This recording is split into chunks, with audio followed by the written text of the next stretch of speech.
Chapter 6 of Udyoga Parva. Sanjaya sent back to Hastinapura.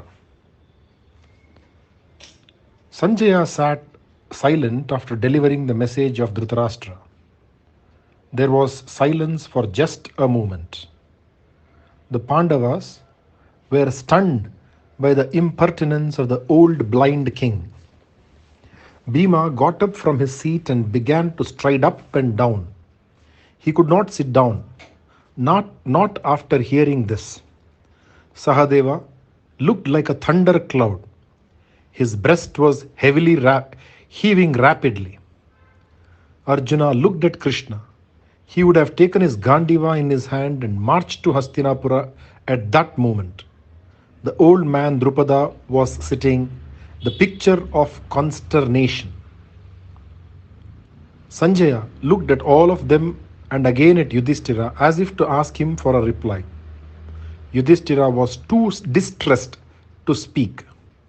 After all these years of devotion to his uncle, after all these years of suffering because he wanted to be righteous, after so many temptations which he had resisted because he wanted to do the right thing, he now heard these many accusations of Dhritarashtra piled up in front of him like snowflakes piling up to form an avalanche. He was shocked and hurt that he should have been made to look a sinner in front of all who were near and dear to him.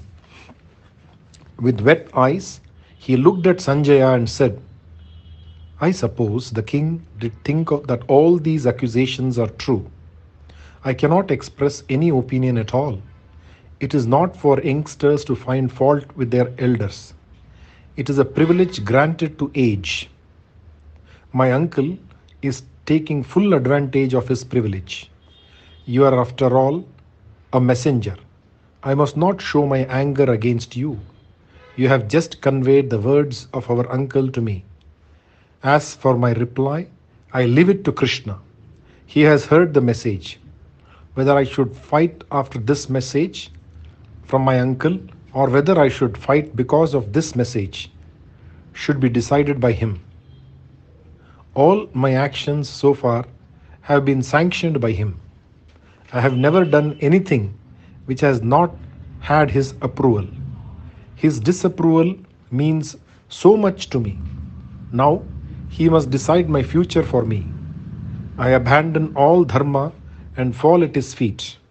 He is my refuge. He will man the boat of life to the shores. I am not in the least worried about anything so long as Krishna is with me." Krishna was touched by these words of Yudhishthira. He was as angry as thunder when he heard the words of Sanjaya. He now spoke words full of wisdom and sense. He said, "Sanjaya, my first wish is the welfare of the Pandavas. If it can be possible, I would like the sons of Dhritarashtra to be long-lived. I do not at all understand the message of the king. Why does he attribute all the sins to his poor nephew, knowing full well where the blame has to be laid? You have followed the career of the Pandavas. You have seen everything. You know everything. You know how much patience Yudhishthira has exercised all these years. He did it because he was righteous. And out of the blue comes this message from your king. Yudhishthira could have killed the Kaurava princes long ago. We asked him to, but he thought that it would not be right. And for that, the king blames him. Has the king lost his sense because of his extreme worry about his sons? You know about the dharma of a Kshatriya. A Kshatriya should punish the breaker of law. Kshatriyas should punish thieves and those who covet the wealth of others. This is the duty of a Kshatriya.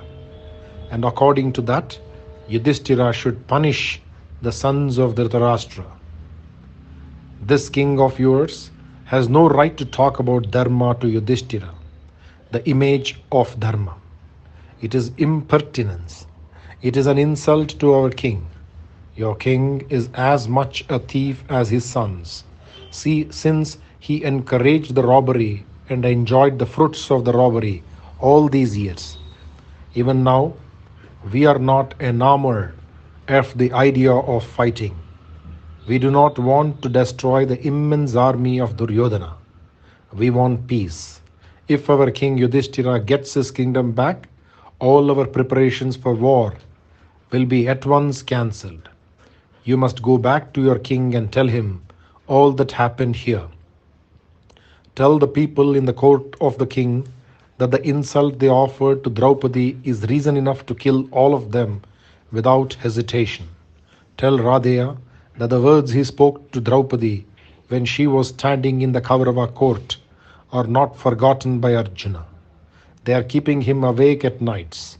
Tell your younger prince, the arrogant Dushasana, that the Pandavas remember the words he spoke when they left Hastinapura, dressed in tree bark and deer skin.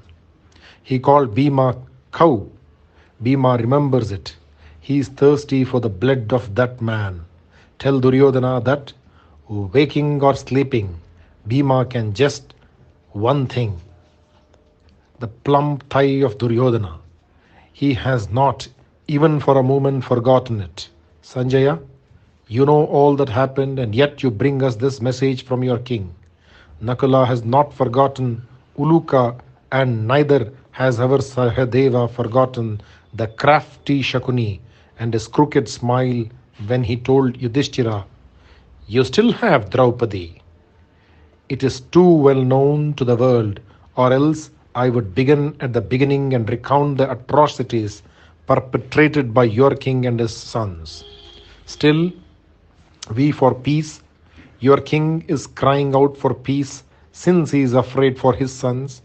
We are crying out for peace not because we are afraid for us, but because we are also afraid for the sons of Dhritarashtra. We do not want the whole world to die because of the obstinate pride of one man. We do not like to see so many people die because one man is too obdurate and his father too avaricious. We want the world to live. We want the wives of all the kings to live happily. We do not want to see them in tears. That is why we want peace. Please go and tell your king that I will come to Hastinapura. I will try and see if I can convince that foolish Duryodhana that he should do the right by the Pandavas. I have my own doubts about the success of my mission, but I will try. I do not like the talk of your king. I want to show them the error of their ways. I will come and talk to all of them. If I am able to achieve it, I will feel proud that I have been able to save the world from death. I would have saved the earth from the noose of death which is even now tightening round her neck, thanks to the efforts of Duryodhana. Your king uses wrong words in talking to our king. Please tell him that if that foolish young man Duryodhana does not make up his mind to return the kingdom of Yudhishthira to Yudhishthira, Yudhishthira and his brothers will answer the words of your king with their arrows. There is a tree growing in Hastinapura. This tree is called Duryodhana. Its trunk is Radheya and its branches are Shakuni. Dushasana is its flowers and fruits. The root of this tree is a man called Dhritarashtra. Having looked at that evil tree, look on this other tree. This tree is called Yudhishthira. Its trunk is Arjuna, Bhima is its branches. Nakula and Sahadeva are its flowers and fruits. The root of this tree of God goodness, Sanjaya, is myself. Consider this well. Think reasonably and decide which tree will live through the storm called the war and which will be thrown on the ground. You can now go back to the king and give our reply to his message of peace. The Pandavas are ready to lay down their arms. I will take up that responsibility, but only if Indraprastha is returned to Yudhishthira. Sanjaya took leave of the Pandavas. He said, Yudhishthira, You must realize the embarrassing position in which I have been placed by my king.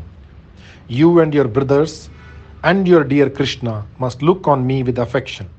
I am just the vehicle of the king's thoughts. I do not voice his sentiments nor do I approve of them. I wish you well. Please let me know what message I have to carry from you. Yudhishthira said, Sanjaya, you have ever been dear to us. Even when we were children, you were as fond of us as our dear uncle Vidura. You were present during the game of dice. You know all about the indignities we had to suffer. I am not in the least angry with you. The golden bowl, which is made to hold poison, is still a golden bowl. It does not change its nature along with what it contains. You have been a good friend of the Pandavas. Please convey my best wishes to those at Hastinapura. Convey my greetings to everyone there. Tell them all individually that I wish them well. Then tell Duryodhana what I am going to tell you now.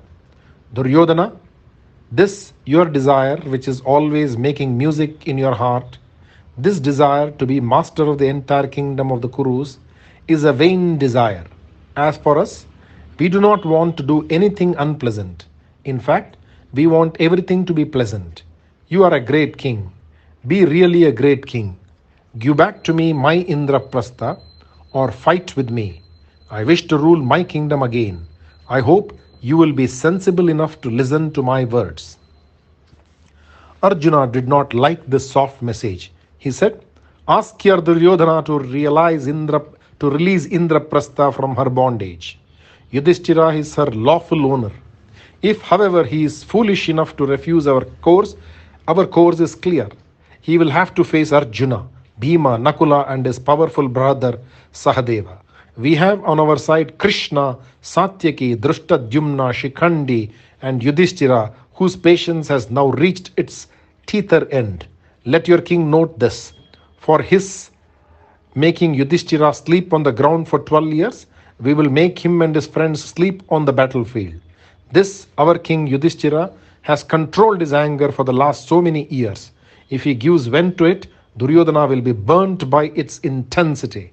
Let him take care of himself.